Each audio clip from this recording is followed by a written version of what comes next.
Subscribe channel Truth.id dan aktifkan lonceng notifikasi untuk mendapatkan informasi seputar live streaming dan video khotbah terbaru. Posisi tombol subscribe berada di kanan atas channel kami dan jangan lupa nyalakan loncengnya.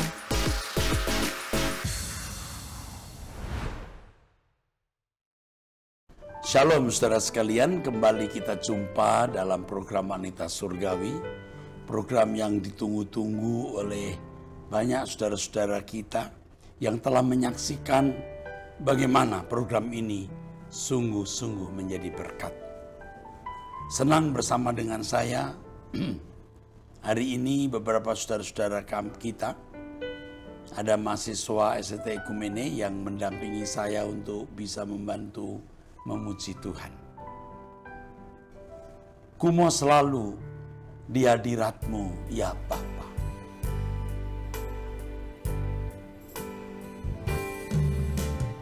Kumo selalu di hadirat-Mu, ya Bapa. Lingkupiku dengan hadir-Mu, ya Bapa. Hidup kudus tak bercela di hadapan-Mu. Beri hatiku mengasihi-Mu, ya Bapa. Sebagaimana seharusnya di hadapan, inilah doaku.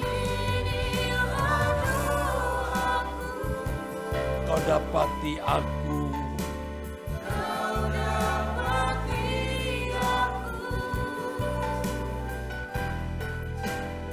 di antara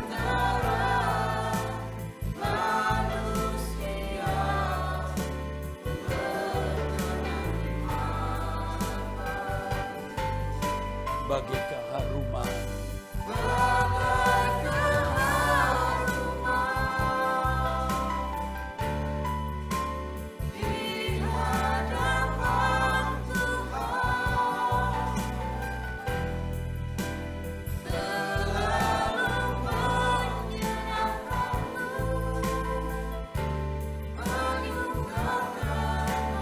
Inilah doaku, kau dapati aku. Inilah doaku,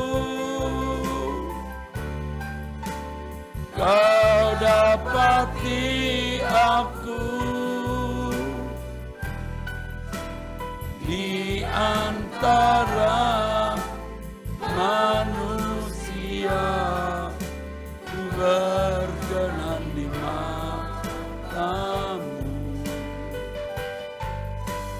Bagai keharuman di hadapan-Ku, selalu menyenangkan, menyukakan hati-Mu. Bapa di dalam surga, berkati program ini untuk memberkati kami semua pendengar, pecinta wanita surgawi, dan kami yang di sini yang mendengarkan. Engkau berkati oleh kebenaran-Mu. Dalam nama Yesus Kristus, kami berdoa, kami bersyukur padamu. Haleluya. Amin. Saudara-saudara sekalian, saya mau sharing sesuatu yang benar-benar terjadi dan saya alami dalam hidup ini. Dulu ketika saya belum di jamaah Tuhan, atau ketika saya belum memberi diri di jamaah Tuhan, saya tidak terlalu berambisi untuk menjadi seorang yang sungguh-sungguh berkenan di hadapan Tuhan di antara manusia. Karena saya merasa itu kesombongan. Tapi sejak COVID, Tuhan telah melawat saya luar biasa. Terutama ketika saya mengalami COVID selama 21 hari, 15 hari penuh di rumah sakit, di kesendirian, saya terpapar COVID varian Delta yang suster-susternya pun harus pakai baju seperti astronot untuk merawat saya. Ada banyak pengalaman atau ada beberapa pengalaman yang luar biasa ketika saya ada di ujung maut. Sejak itu saudara, saya memiliki ambisi. Bagaimana di antara manusia saya berkenan. Itu juga dipicu oleh pengalaman pahit yang saya alami. Tentu sebagai manusia, seperti pada umumnya manusia ingin punya nama baik, ingin terhormat. Tetapi sebelum COVID, sementara COVID dan sudah COVID, nama saya begitu dikenal di media sosial sebagai pendeta sesat. Setiap kata, maksud saya kalau ada kata kalimat yang saya ucapkan bisa menjadi bahan saya diserang, itu menjadi bahan gorengan di media sosial. Benar-benar saya menjadi manusia seperti dipesona non gratakan oleh banyak orang. Apalagi ketika GSKI berdiri, cap stempel sesat itu sudah melekat. Bahkan gereja-gereja GSKI di daerah sering dihindari oleh gereja-gereja lain karena dipandang ini gereja sesat. Ini pada awal-awal. Tentu sekarang mungkin mulai kurang, saudara-saudara. Jadi mendengar kata Erastus langsung terhubung dengan ajaran sesat. Begitu mendengar kata GSKI, terhubung dengan Erastus yang sesat itu. Saudara, terus terang itu pukulan. Belum lagi cerita-cerita yang dikarang oleh orang yang memuat fitnah, yang benar-benar merusak nama baik saya. Bukan hanya di Indonesia, tapi juga di luar negeri, saudara. Dan itu menjadi pukulan. Saya diam. Tapi sebenarnya saya mengalami semacam stres atau depresi yang tidak orang lihat. Dalam kondisi seperti itu, saya tidak kurang berdoa. Saya seperti dikembalikan untuk hidup dalam doa. Seperti ketika saya masih menjadi mahasiswa, 3 jam. 3,5 jam saya berdoa setiap hari. Saya mulai berdoa dengan sangat tekun. Saya mulai berdoa setiap hari jam 5 dan mengajak pecinta True.id untuk berdoa bersama. Saya sering berdoa dini hari. Doa puasa 30 hari, 40 hari, 5 hari, atau saya doa puasa sendiri. Di situ mulai bangkit gairah. Bagaimana saya bisa berkenan di hadapan Tuhan? Jadi seperti dibawa kepada perlombaan. Dalam khotbah saya sering mengemukakan, nanti kita lihat di langit baru, bumi baru. Kita tunggu pengadilan, siapa kamu, siapa aku. Tapi tentu ketika kalimat itu muncul pada tahun-tahun awal, ada kebencian dan kemarahan. Tapi waktu berganti waktu, bulan berganti bulan, hari berganti hari, saya mulai diajar Tuhan untuk benar-benar mengampuni orang. Saya sering sebut nama-nama atau kadang-kadang sebut nama-nama orang yang saya ingat yang merusak nama baik saya. Aku lepaskan pengampunan, aku lepaskan berkat untuk mereka. Wah, jiwa saya teduh, saudara. Nah, ada ambisi yang kuat. Bagaimana saya menjadi seorang yang benar-benar berkenan kepada Tuhan. seperti dibawa kepada satu kompetisi. Bagaimana di antara manusia saya berkenan. Dan terus terang itu yang menggerakkan saya dini hari bangun berdoa. Lalu saya berpikir, orang-orang tidur lelap Tuhan. Tapi aku masih ada di hadapan-Mu. Aku menyalakan api penyembahan, lampu penyembahan di hadapan-Mu. Dari surga Engkau menatap aku. Engkau melihat masih ada orang di tengah malam buta ini menyembah Engkau. Apalagi kalau istri saya lagi keluar kota karena pelayanan dan saya di rumah. Saya berteriak sekeras-kerasnya di ruang kamar saya. Sekeras yang saya bisa lakukan. Saya menyembah Tuhan. Aku mau berkenan di hadapan-Mu. Saudaraku sekalian, kepada kaum ibuan, kaum wanita khususnya. Mungkin saudara selama ini merasa menjadi orang yang tidak berharga atau tidak berarti. Hal ini terjadi, saudara, atas kehidupan banyak orang.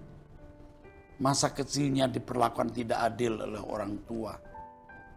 Seperti yang saya baca di Abam, Anda bertanya, Alkitab menjawab. Ketika dia masih kanak-kanak, orang tuanya selalu memberi sesuatu yang istimewa kepada saudara-saudaranya. Sedangkan dia tidak. Pernah satu kali saudara-saudaranya diberi pakaian bagus sebagai hadiah. Dia tidak.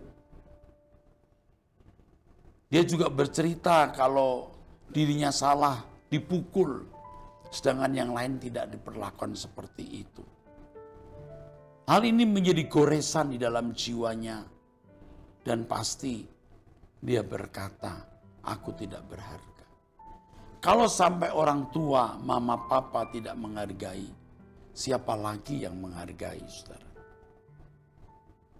Nah, ini akan menjadi goresan yang membuat gambar diri seseorang rusak. Kasus yang lain, ibu-ibu yang dicampakkan oleh suami. Tahukah saudara kalau seorang wanita dikhianati suami? Pengkhianatan itu berbicara bahwa dirinya tidak cantik lagi, tidak mempersona, tidak memuaskan, layak dibuang. Orang lain lebih cantik, lebih mempersona, lebih memuaskan, layak bersanding dengan dia. Itu juga menjadi luka, goresan yang mendalam. Tidak heran kalau wanita-wanita seperti ini kemudian harus mengidap sakit TBC, kanker, dan lain sebagainya. Enzim positifnya menjadi negatif. Rusak, saudara. Tetapi hari ini saya ajak saudara-saudara seperti saya mengajak diri saya sendiri. Menjadi berharga di mata Allah. Kita sudah berharga. Tetapi realisasi keberhargaan kita akan nyata kalau kita menjadi anak Allah yang berkenan di hadapan Tuhan. Seperti pujian ini tadi. Ku mau selalu di hadirat-Mu ya Bapa.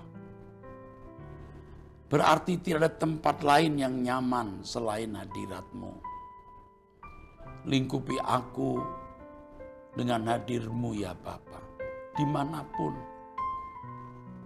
Anak bisa berkhianat, suami bisa berkhianat. Bahkan orang tua bisa meninggalkan kita. Tapi Engkau tidak pernah tidak hadir dalam hidupku. Aku bisa ditinggalkan oleh semua mereka. Tapi Engkau tidak pernah meninggalkan aku. Aku mau selalu bersama dengan Engkau. Aku mau hidup kudus, tidak bercela di hadapan-Mu, agar aku layak dan aku memberikan cintaku kepadamu. Kalau cintaku kepada orang tua tidak dihargai, cintaku kepada saudara bisa diinjak-injak. Cintaku kepada suami atau pasangan hidupku ditolak. Tapi Engkau tidak menolak kasih-Ku Tuhan. Aku mau mengasihi Engkau sebagaimana seharusnya aku mengasihi Engkau.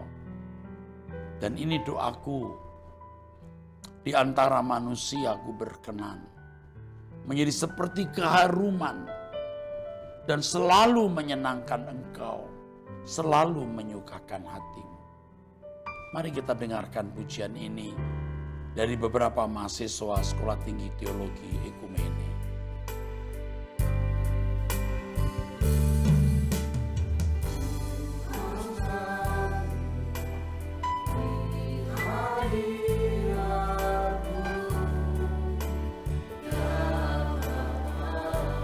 Menjadi doa kita, saudaraku.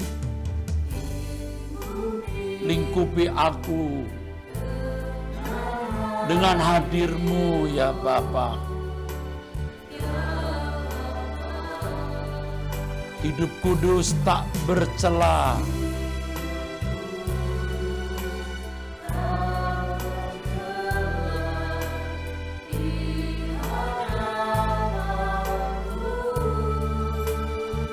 Beri hatiku mengasihi Engkau Tuhan. Tuhan yang tidak menolak kasih kita. Tuhan yang pasti menerima cinta kita.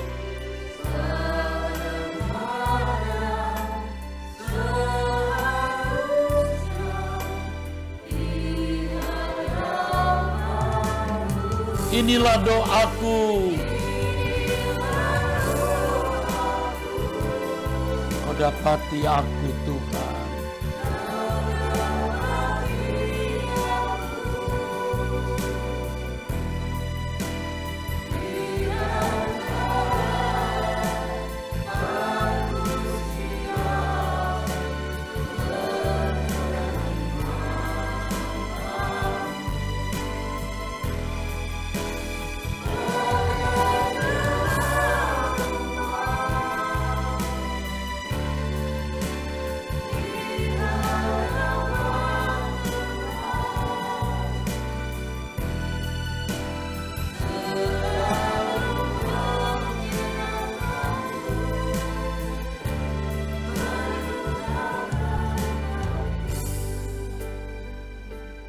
Inilah momentum yang berharga bagi saudara-saudara.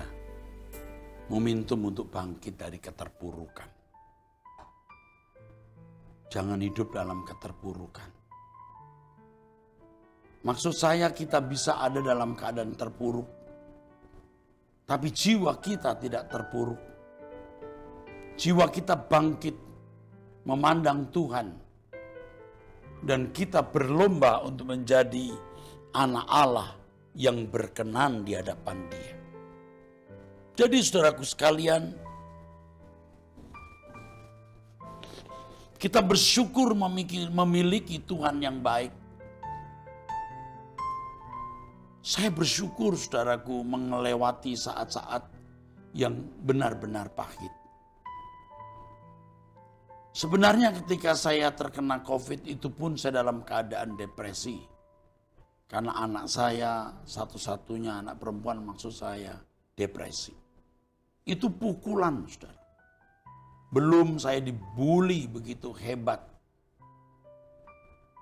Imunitas saya turun. Keluarga saya tidak ada yang kena COVID, saya sendiri kena COVID. Tapi saya tahu bahwa COVID itu membawa saya kepada pemulihan hidup rohani. Paru-paru rohani saya dipulihkan. Paru-paru jasmani saya rusak. Ketika COVID dan nyaris saya meninggal dunia. Tidak sanggup berjalan 10 meter karena saya kehilangan atau kehabisan napas. Saya berdoa saudara, Tuhan jangan bawa aku pulang sebelum paru-paru rohaniku sembuh. Saya sadar saudara. Paru-paru jasmani saya penting, tapi lebih penting paru-paru rohani saya. Bagaimana saya memiliki kehidupan doa dan persekutuan yang benar dengan Allah. Jadi pengalaman pahit itu membuat saya memandang Tuhan. Bagaimana aku berkenan di hadapan Tuhan. Luar biasa. Keadaan yang sulit menjadi berkat. Berkat melalui keadaan yang sulit. Blessing in disguise. Berkat melalui atau di dalam keadaan yang sulit. Jadi kalau sekarang saudara-saudara, ibu-ibu sedang di dalam kelam kabut hidup, benar-benar hidupmu gelap, percayalah bahwa ada berkat di balik itu. Saya bukan sekedar bicara, memberikan rayuan gombal kepada saudara, karena saya mengalami sendiri bagaimana kelam kabut hidup saya membuat saya melihat kemuliaan Tuhan. Dan saya mulai mencari Tuhan terus-menerus. Melalui keadaan sulit itu saya berani berkata, Tuhan, aku tidak akan berbuat dosa sekecil apapun, sehalus apapun dosa itu. Kalau masih ada dosa yang kulakukan, Tuhan, beritahu. Aku mau bertobat dari semua dosa.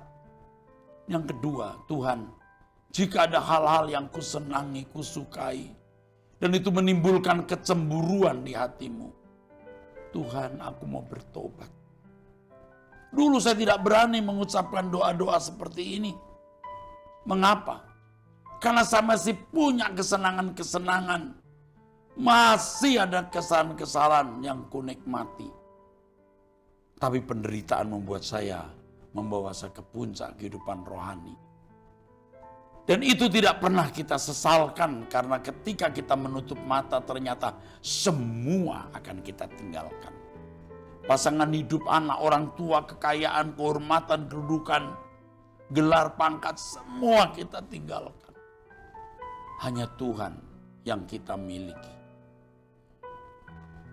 Dari hal ini kita akan haus akan Allah. Kita mau selalu bersama dengan Bapa kita. Jadi saudara-saudara, bangkitlah. Ibu-ibu yang menderita, yang merasa terbuang, terkhianati, saudara menjadi stres, depresi, bangkitlah. Ada Bapa yang baik, yang mengasihi engkau. Ada Bapa yang baik, yang kita mau tinggal di dalam Tuhan, dan selalu ada di dalam Bapa. Berjalan bersama Bapa, menikmati cinta Bapa. Kalau cinta manusia membuat kita sakit karena kita terkhianati, cinta Bapa tidak. Buatku tinggal di dalammu, selalu ada di dalammu, Bapa.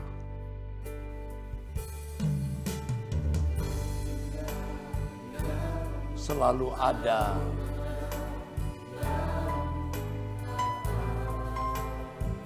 Sekarang Tuhan, aku mau berjalan bersamamu.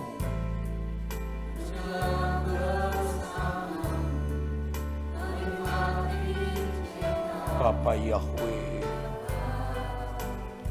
ku dekat erat engkau.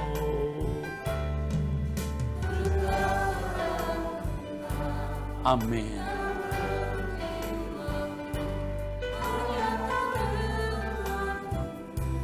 Perkenankanku Tuhan.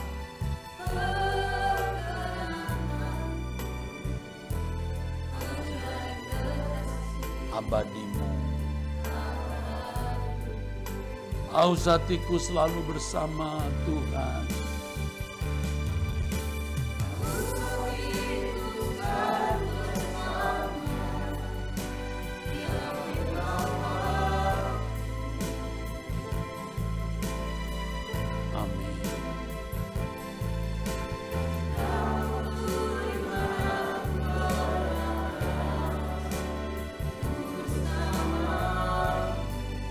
Yang aku perlu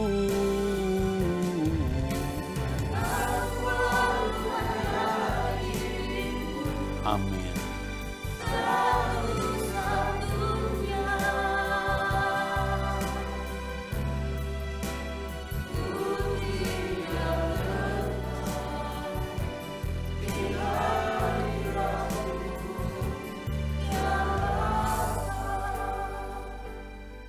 Ketika kita kehilangan seseorang, ketika kita kehilangan banyak orang, justru disitulah kita terpacu untuk berjalan bersama Tuhan. Ini saya alami, saudara. Ketika Sinode GSKI berdiri, sahabat-sahabat saya yang dulu satu sinode mulai berpaling. Mereka bersama-sama menaikkan paduan suara. Tentu tidak semua, tapi banyak. Sebagian besar. Paduan suara yang syairnya adalah Erastus sesat. Jangan ikut sinode ini. Saya ngeblank, saudara. Pikiran saya buat kosong supaya saya tidak terluka. Saya sudah mengabdi di gereja itu, di sinode itu. Tapi saya arahkan mata hati saya kepada Tuhan. Justru dalam keadaan kesepian itulah saya bisa berjalan bersama Tuhan. Makin dekat dengan Tuhan. Hati saya haus akan Allah sampai hari ini. Bukan mau tebar pesona, tapi saya mau menunjukkan betapa beruntungnya saya melewati pergumulan itu.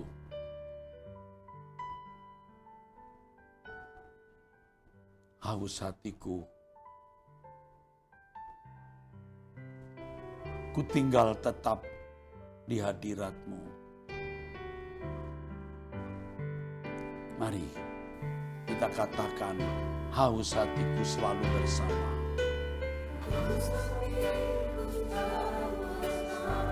Yahweh Bapakku,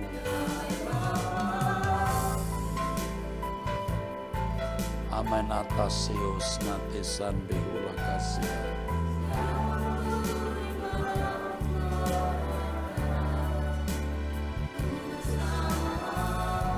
Oh Lord Jesus, my Lord, my King. Amin.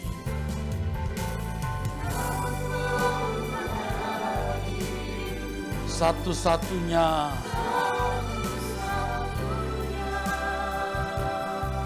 ku tinggal tetap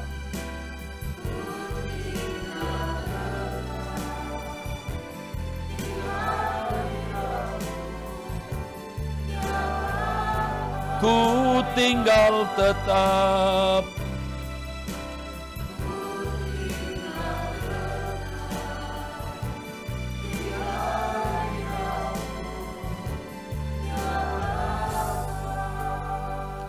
Saudara yang dalam pergumulan, angkat tanganmu.